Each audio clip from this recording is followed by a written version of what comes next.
Om Swastiastu, Assalamualaikum warahmatullahi wabarakatuh. Perkenalkan, nama saya Nika Dewi Diantari dari kelompok 3. Nah, di sini saya akan membawakan materi yang berjudul Rise, Dislokasi dan Fraktur. Nah, yang pertama-tama saya akan membahas Rise terlebih dahulu. Rise merupakan singkatan dari Rise, Ice, Compression, dan Elevation. Nah, metode pengobatan ini biasanya dilakukan untuk cedera akut, khususnya cedera jaringan lunak atau sprain maupun strain. Nah, metode terapi RICE ini dilakukan secepat mungkin saat setelah terjadi cedera sampai dengan kurang lebih 48 jam setelah cedera terjadi. Nah, metode RICE dapat membantu penyembuhan jaringan setelah mengalami cedera dan mencegah cedera lebih lanjut. Nah, yang pertama kita bahas yang pertama yaitu RICE.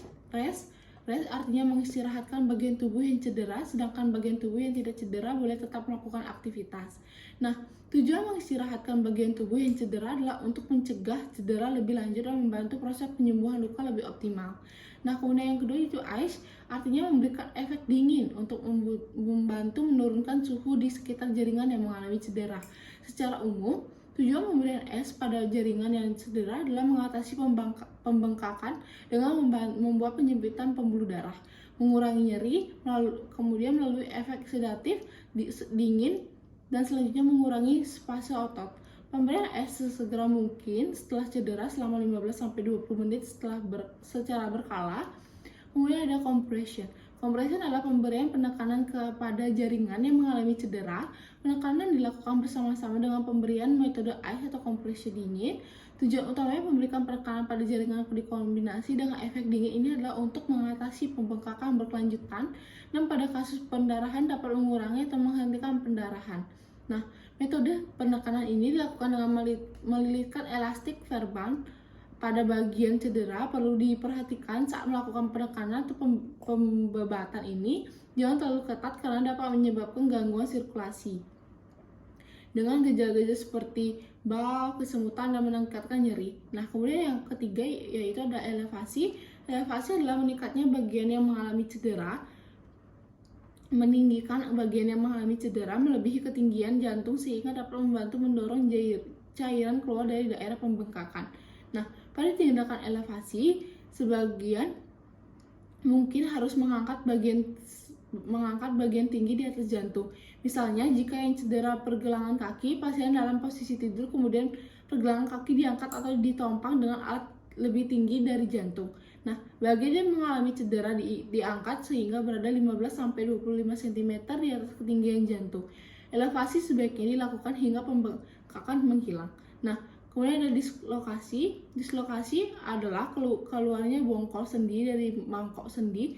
Tanda-tanda dislokasi adalah dislokasi sendi rahang terjadi karena menguap atau terlalu lebar terkena pukulan keras ketika rahang sedang terbuka. Kemudian penata laksanakannya yaitu rahang ditekan ke bawah dengan mempergunakan ibu jari yang sedang dilindungi balutan. Kemudian ibu jari tersebut diletakkan pada geraham paling belakang. Kemudian tekanan tersebut harus melantap tetapi pelan-pelan bersamaan dengan penekanan jari-jari yang lain mengangkat dagu penderita ke atas.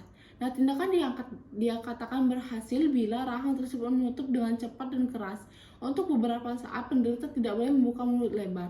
Kemudian ada dislokasi sendi bahu. Nah, tanda-tanda korban yang mengalami dislokasi sendi bahu yaitu sendi bahu tidak dapat digerakkan, korban menggendong tangan yang sakit dengan tangan yang lain, kemudian korban tidak bisa memegang bahu yang berlawanan, kemudian kontur bahu hilang, bongkol sendi tidak teraba pada tempatnya. Kemudian penata laksananya yaitu teknik Hinepen secara perlahan dielevasikan sehingga bongkol sendi masuk ke dalam mangkok sendi. Pasien duduk atau tidur dengan posisi 450 derajat. Siku pasien ditahan oleh tangan kanan penolong dan tangan kiri penolong melakukan rotasi arah keluar. Nah, sampai 990 dengan lembut dan perlahan. Jika korban merasa nyeri atau rotasi eksternal, sementara dihentikan sampai terjadi relaksasi otot. Kemudian dilanjutkan sesudah relaksasi eksternal mencapai 900, maka resposisi akan terjadi. Jika resposisi terjadi, maka kita lanjutkan dengan teknik Stimson. Pasien tidur tengkurap, kemudian tangan yang dislokasi digantung, tempat tidur diberi beban 10-15 pound selama 30 menit. Nah, biasanya akan terjadi responsisi jika tidak berhasil dapat ditolong dengan pergerakan rotasi dan kemudian internal. Kemudian yaitu dislokasi sendi panggul. Tanda-tanda klinis terjadinya dislokasi panggul, kaki pendek dibandingkan dengan kaki yang tidak mengalami dislokasi. Kemudian kapuk femur dapat diraba pada tanggul. Kemudian setiap usaha penggerakan panggul akan mendatangkan rasa nyeri. Bagaimana laksanakannya, yaitu usahakan perbaikan hanya dapat dilakukan di rumah sakit. Oleh karena itu, kita bisa membawa korban ke rumah sakit dengan diberikan bantalan di bawah lutut dan kaki untuk membatasi gerakan-gerakan selama di perjalanan. Nah, kemudian ada fraktur. Fraktur adalah terputusnya atau diskontinuitas jaringan tulang. Tanda-tanda fraktur atau gejalanya yaitu patahnya tulang terasa dan terdengar oleh korban sendiri, rasa sakit di sekitaran luka terutama kalau digerakkan, kemudian pembengkakan dan memar pada bagian luka, deformitas ke tempat yang patah, kemudian adanya crepitus, nyeri sumbu dan nyeri tekan. Kemudian macam-macam fraktur. Yang pertama ada fraktur tertutup, merupakan patah tulang di mana tidak ada hubungan antara yang patah dengan lingkungan luar. Kemudian fraktur terbuka. Fraktur terbuka merupakan patah tulang di mana ada hubungan antara patah dengan lingkungan luar.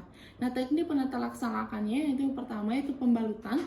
Tujuan pembalutan itu mencegah kontaminasi, digunakan untuk penekanan dalam menghentikan perdarahan, kemudian memperbaiki suhu tubuh, meletakkan sesuatu seperti bidai. Kemudian macam-macam pembalut yang dipakai itu pembalut pita gulung atau verban, kemudian pembalut elastis. Kemudian yang kedua yaitu pembidaian. Tujuan pemasangan bidai mempertahankan posisi bagian patah agar tidak bergerak, kemudian mengurangi rasa nyeri, mencegah terjadinya komplikasi, kemudian memudahkan dalam transportasi korban.